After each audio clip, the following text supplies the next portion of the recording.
Good afternoon mga ka-AH. It's Saturday again, so welcome to our 10th Facebook Live. So it's 3:52:55, so we still have time to greet our viewers. So I would like to greet first of all my ever dearest nephew, pinakagwapo, pinakamabait, JB, Brent de la Cueva. Hi, how are you, Brent? I love you, I miss you. Take care. And also, CM, watching from Macau.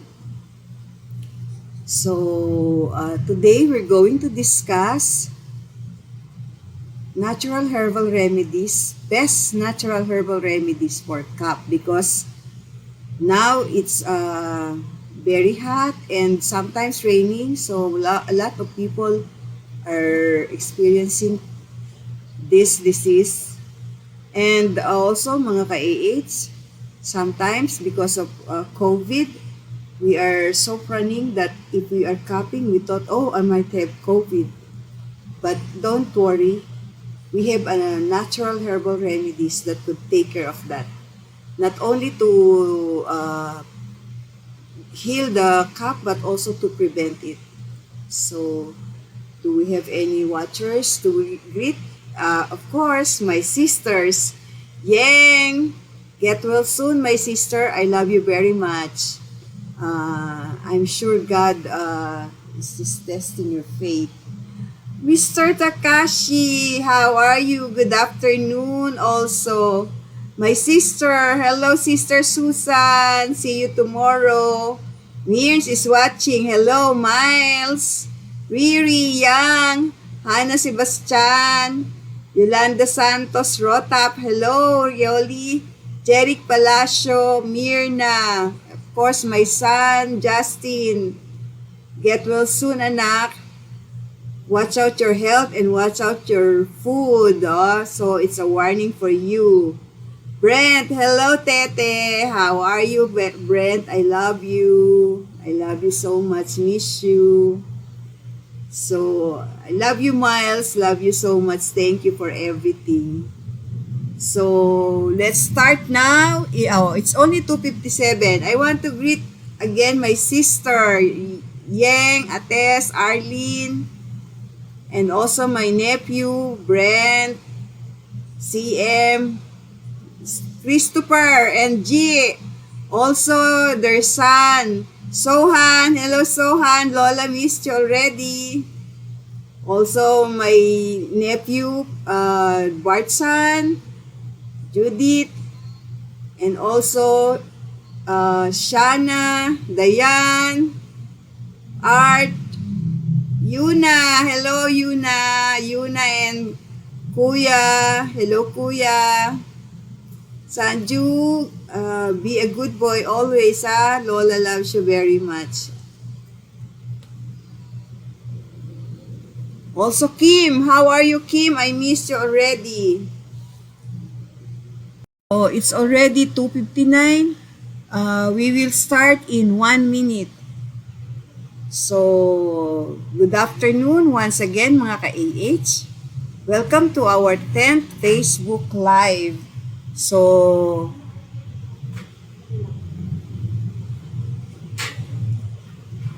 Jose Deyang Aragon, JR, how are you? Hello po ma'am, keep safe po always. Ikaw din, you too JR, thank you for watching. Susan de la Cueva. Hello, si Arlene Tulo, but cellphone ko. Hi, Arlene. See you tomorrow. Jam. Hello, see you tomorrow. Also, Gwanet. We will start now. I will greet you later. Please prepare your question. Mr. Takashi, you did not cook this week. You have not shared any dishes. We missed your sharing. So let's start now. So best natural and herbal remedies for cough. So who here has a cough today? Please type C. Do you have CAP? Or you don't want to admit it because you're afraid they might thought you have COVID? I remember during the first time we have COVID, my son told me, Ma, don't ever cough because the cops might hear you coughing and they will take you away. So, what is cough? A cough is body's natural reflex to help clear your airways of irritants like mucus, smoke, allergens such as dust, mold, and pollen. An irritant stimulates nerves that send a message to your brain, and the brain then tells muscles in your chest and abdomen to push air out of your lungs to force out the irritant. So, for example, if you suddenly get a powder of peppermint, like if you are cooking and you have a powder peppermint, then suddenly it pass to your nose, you will suddenly sneeze or either cough. So that's one example. So the causes of cough. A wide variety of factors can cause a cough. Some examples include viruses, so like the COVID virus, upper respiratory infection, like the cough and other infections such as the pneumonia, allergies and asthma. So who here has asthma? Please type 3. Who here has allergy? Please type 4. Inhalation of irritants. What are these irritants? Like for example, smoke. Somebody is smoking or somebody spray insecticide or aerosols. These are the irritants. Post-nasal drip. So my sister, she has asthma. Oh yeah, our family has asthma. Post-nasal drip. So what is this post-nasal drip? So for example, sometimes you feel that there's suddenly a mucus passing that is stored in your throat. This is the post-nasal, especially in the morning when you wake up.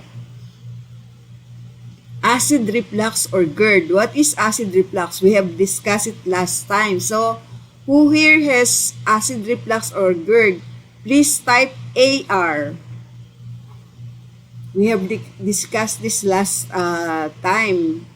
Acid reflux. So, what are the natural and herbal remedies for cough? So, mga ka-AH, not all cough is infection or infective or due to virus. So, some are due to allergens. So, it's not necessarily that if you have cough, you have infection. Some are due to allergens. So, the number one is lagundi. Lagundi is used to treat cough caused by a common cold, flu, or mild to severe acute bronchitis. So, what is the very famous lagundi cough syrup? Please type if you know it. Anybody who knows? This is very famous already. So, have you heard about this Ascop? Ascop is from lagundi. The Ascop syrup or the capsule. So, the lagundi leaves, either dried or fresh, are boiled in 2 glasses of water for at least 15 minutes. So, Miles and JR, they know Ascop. Thank you very much. So, the leaves, dried or fresh, are boiled in 2 glasses of water for at least 15 minutes. To stop coughing, take 1/2 glass of decoction 3 times a day. So those who knows ASCOP, have you tried it? Uh, have you compared the effectivity or efficacy of the ASCOP versus the leaves which is dried or fresh? Type A if you feel that ASCOP is more effective, or type L if you feel that the leaves, the dried or fresh leaves is more effective. Those who have tried it. So for me, I have tried both and I find that fresh leaves for me more effective because the moment that I drink the hot and the boiled, freshly boiled decoction, I feel the relief in my throat. But for practicality and for easy preparation, of course, we prefer the ASCOP because it is readily available. Peppermint, or this is called Herba Buena in our local dialect. Peppermint contains menthol which help to numb nerve endings in the throat that become irritated by coughing. This may provide pain relief and reduce the urge to cough. So try drinking peppermint tea right before bed to help alleviate nighttime coughs. So who here have tried this peppermint tea, the fresh leaves? And who here have tried the peppermint tea in tea bags? Because you can buy the Lipton peppermint tea. Anybody who have tried it? The peppermint tea bags, please type 1. And the peppermint tea leaves, fresh leaves, type 2. So, which one is more effective for you?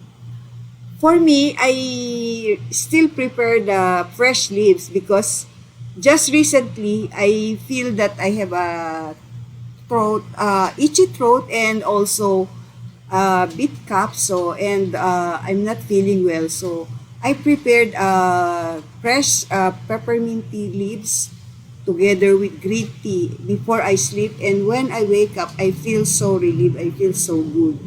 So I was telling my secretary, I've tried this peppermint tea fresh and it's so good. So I'm sharing it with you so you can try it also. Erwin Albuero. Oh, you have tried Erwin. Welcome, Erwin. Thank you for watching. You have tried the tea bags. Try also the leaves, the fresh leaves. It's so good because you can really feel the menthol. Thank you so much for sharing, Erwin. Sorry. So next we have oregano. Oregano is a known herb that helps in relieving cough. The health benefits of oregano are numerous. Many of these advantages are related. Freshly picked ones have more juice. Bring the leaves to a boil in water. Also, the other way to do it is you steam it and you press the steamed leaves and get the juice. So, who here have tried oregano for their cough? Combined with honey is an age-old remedy. Honey, on the other hand, can be an effective cough suppressant on its own. So, if you have itchy throat, mga ka-AH, you can just take 2 teaspoon or 2 tablespoon of honey because honey in itself is effective cough suppressants.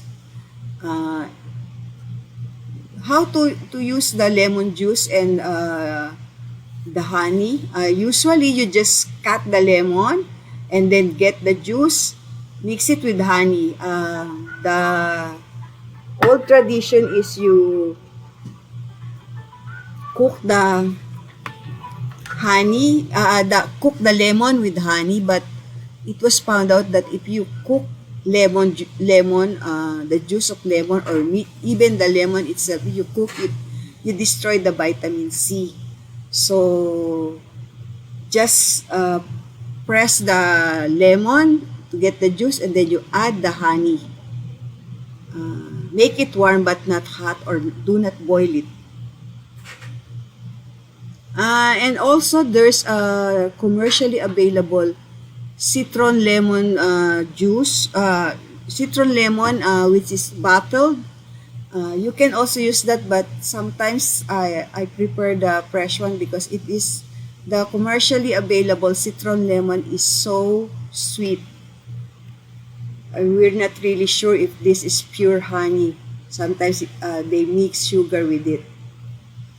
If you drink very sweet citron lemon, it can cause as the commercially available.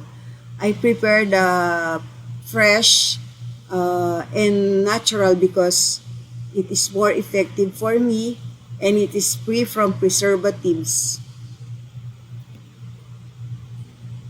Oh, Mr. Takashi said, adding ginger is also good. Yes, yes. Very good because it's anti-inflammatory. Riri, John Kenneth David, hi. So the next is thyme. Thyme leaves contain flavonoids which relax the muscles in the throat that cause coughing and reduce inflammation. So how do we prepare it? 2 teaspoon crushed thyme leaves and 1 cup boiling water can be used to make thyme tea at home. To make it more tasty and more appealing to your taste, you can add honey and also lemon. Who have tried this thyme? You can have the fresh or you can have the dried. Who have tried it? Please type 1. Next is turmeric. As you know, turmeric is our miracle herb because of all the 10 live that we have done, I think about 9 have mentioned turmeric. So turmeric contains the active component curcumin. It has an inflammatory, antibacterial, and antiviral property. It could also help with a variety of ailments including a dry cough. So, hello Marga, thank you very much. Oh, Marga Mercado Season, my classmate and my roommate in college. Thank you, number 1. So you have tried it. Thank you so much for sharing. So for a dry cough, turmeric powder mixed with a teaspoon of honey taken 3 to 4 times a day is effective. We have the locally available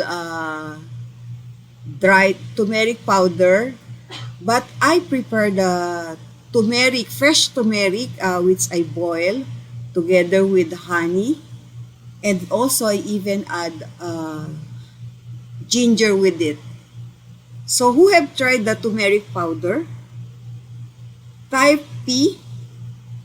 And who have tried the fresh? Type F. So which one for you is more effective? Is it 1 or 2? Of course, you know my preference. I prepare the natural and the fresh. Because as I have mentioned, it is free from preservative, and the powdered turmeric sometimes is very sweet because they mix it with sugar, brown sugar. I prepare the natural, which I mix with honey rather than sugar. So Marga, Susan, M, and Marga 1. Oh, thank you very much for your participation. Ano yung M? Nag-stop.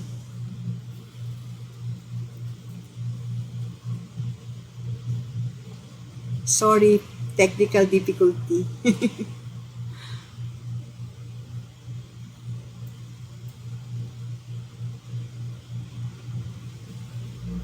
Sorry mga ka-AH, we are experiencing some technical difficulty. Please stand by. So the next is garlic. So garlic is an effective antimicrobial and expectorant, and this makes it a valuable home remedy to fight cough. So mga ka-AH, garlic is another miracle herbs that is mentioned to almost all of our Facebook Live. So as you can see, it can act as antimicrobial and expectorant, and also good for high blood, for high cholesterol, for toothache. I suggest that you always make sure that you have garlic in your home, and if possible, plant garlic in your backyard or in your home so that it will be readily available in your home and in your kitchen, because as you know, it's a miracle herb. It can cure everything. It's good for high blood, good for your cough. So I suggest that you have it readily available. In my book, I have mentioned how to cultivate garlic, so please check it so that you can have it readily available.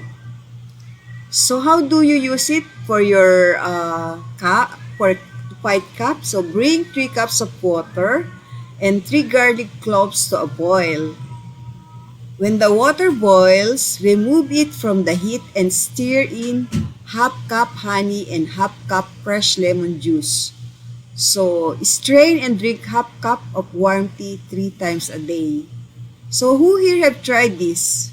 I haven't tried this for long, so I tried it but only with garlic and honey. I have not mixed it with fresh lemon. So who here have tried this garlic tea?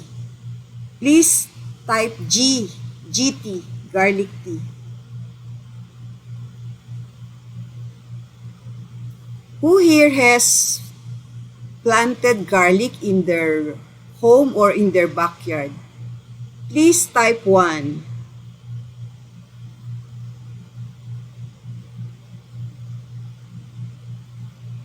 Is there anybody?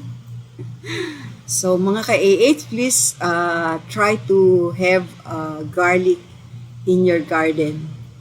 So the next is sambong. Sambong works as an expectorant, an anti-diarrhea, and an anti-spasmodic, all of which treat some symptoms of the common cold.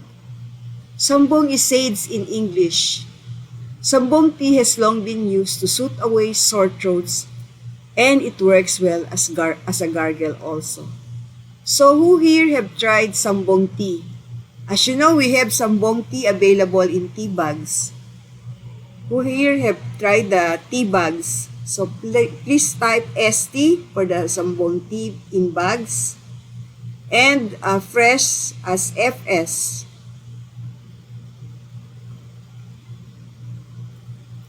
Of course, if you will ask me, I will prepare the fresh one, because if you use the fresh, you still have there the active ingredients, which are sometimes very sensitive, particularly the enzyme it contains and the phenolic compounds, which are very sensitive to processing like heat and air.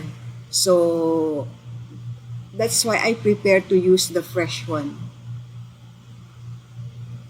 Higad-higaran. So there are many usage in this plant in terms of herbal medicine treatment like cough, eye irritation, wounds, and other disease. So how do you use it? This plant has a very attractive violet flower. It is just growing at your backyard wildly. So particularly after the rain or during summer, this is abundant in the backyard. So how do you use it? Just boil roots and flowers in 5 glasses of water and drink 3 to 5 times a day. So who here have tried the higad-higaran? Please type H. So decoction of leaves and flowers can be used as gargle for sore throats and tonsillitis. So please take note of that. Who here have tried it as a gargle for sore throat and tonsillitis? Oh, JR. Thank you very much. Susan. Oh, thank you, sister.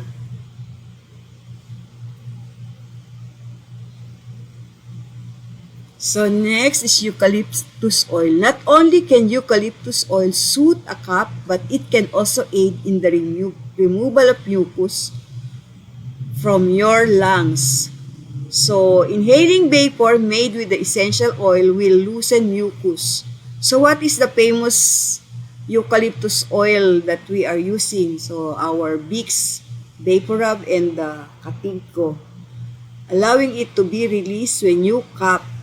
So, hey, you who here have tried the water with which you boil and then you put on Vicks if you have cough, because that is the remedy my mother usually do for us when we were a kid. The same effect can be achieved by using a eucalyptus oil based rub. Who here have tried the eucalyptus oil and the eucalyptus oil based rub? Please type remedy for cough. So, rosemary essential oil calms the muscles in our trachea, giving respiratory relief. So, these are both herbs which we mix with our food, but we can also use this as a medication for cough. Damong Maria, the decoction of fresh leaves and flowering tops is also effective for coughs. You just use 50 grams in a pint of water and then drink it 4 to 5 glasses daily. It's a very good expectorant. So, saltwater gargle.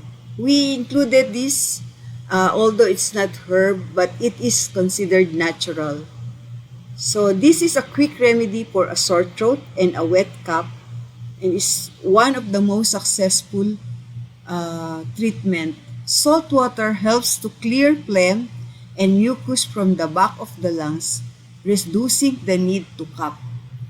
So mga ka-AH, in the COVID prevention that we are endorsing, we are saying that you gargle with water, salt water.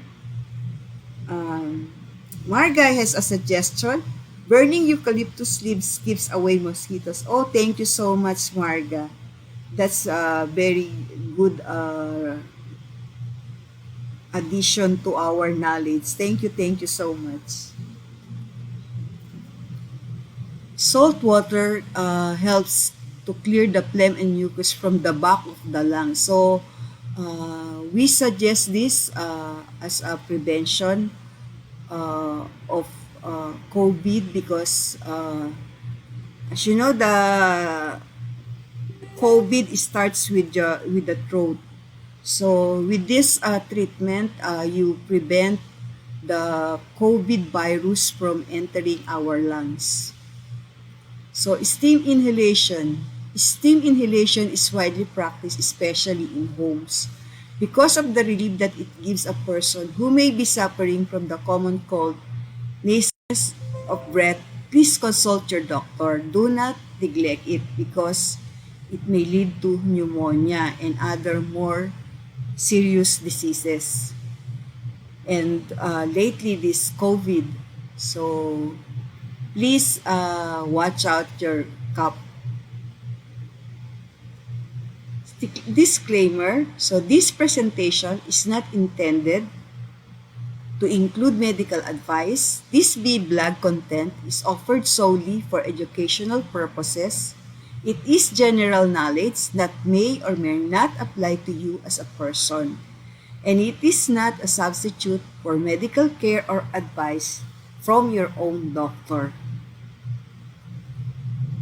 Mga ka-AH, we have our project with Caritas, the Caritas Damayan Contra COVID program.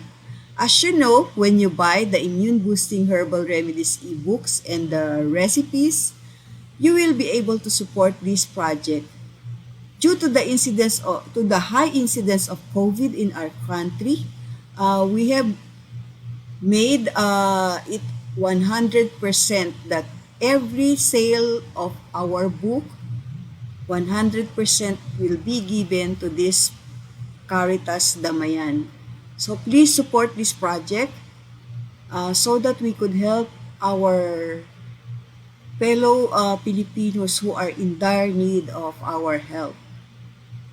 So for more information, please visit www.aidshealthy.com. And mga ka-AH, please don't forget to subscribe to our AIDS Healthy YouTube channel so that you will be able to get notified whenever we have a new health advices and health tips. Please share it with your family and friends also. And for those who have not watched some of our Facebook Live, if you have missed any of the Facebook Live, we have already downloaded all of our Facebook Live in this YouTube channel, so you can review it there. And if your family would like some information on all this Facebook Live, please share this with them. So if you have any question, we will have a question and answer. Please feel free to type in your question. Is there any question?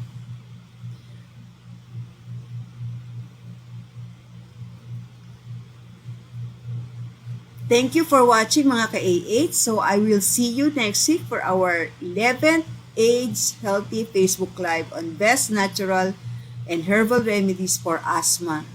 So Susan, don't forget because you have asthma to watch next week. I will entertain questions now. Please type in your question.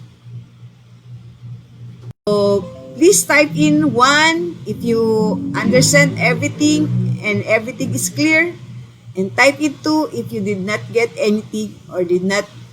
That's why you can have asthma as our topic for discussion.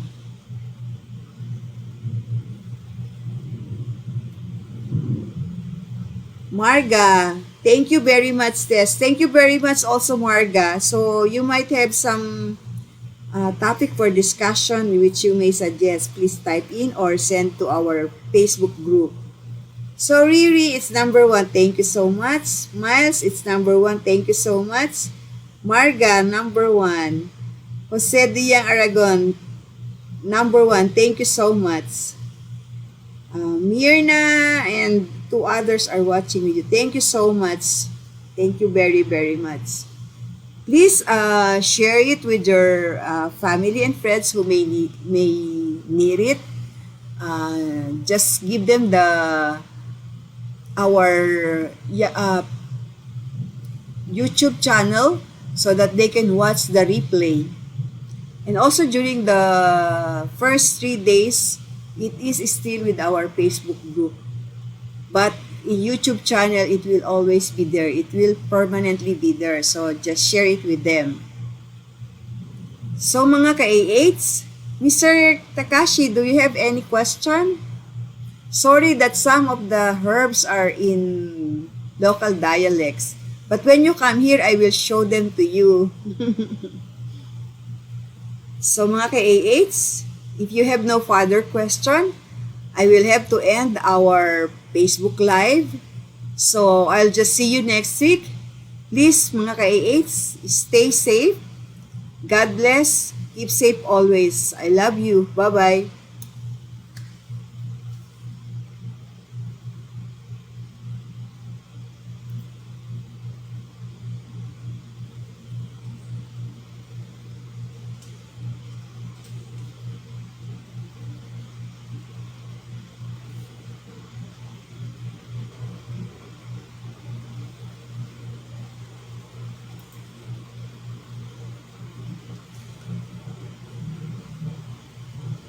Ayan.